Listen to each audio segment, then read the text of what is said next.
បាទសួស្តីបងប្អូនទាំងអស់គ្នាហើយដួងនេះគឺវាគ្រប់ថ្ងៃគ្រប់ខែដែលយើងត្រូវ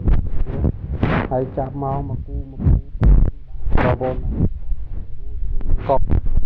ហើយឃើញនេះដែរគឺអានេះសតកាសចំណៃវាដែលយើងលាយឲ្យវាស៊ីណា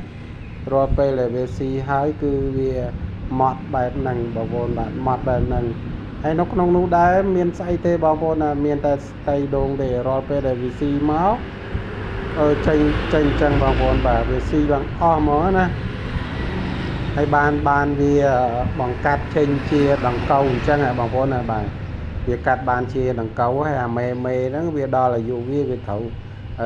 ណែខូចទៅវិញអញ្ចឹងទៅវានៅសល់តែដង្កូវទេបងប្អូនបាទហើយចាប់ពេញដែរបងប្អូនបាទវីដេអូហ្នឹងគឺបញ្ជាក់ពីការច្បាស់ឲ្យគេការចិញ្ចឹមហ្នឹងវាបានផលណាបងប្អូនបាទហើយចំណេញច្រើនក្នុង1គីឡូហ្នឹងបានថ្លៃគួរសមហើយបងប្អូននៅផ្ទះតំណេបងប្អូនឆ្លៀតចិញ្ចឹមតែ1ធុង2ធុងទៅបានពូជច្រើនហើយបងប្អូនបាទហើយជួយចុច Subscribe ម្នាក់មួយចុចរូបបណ្ដឹងផងបងប្អូន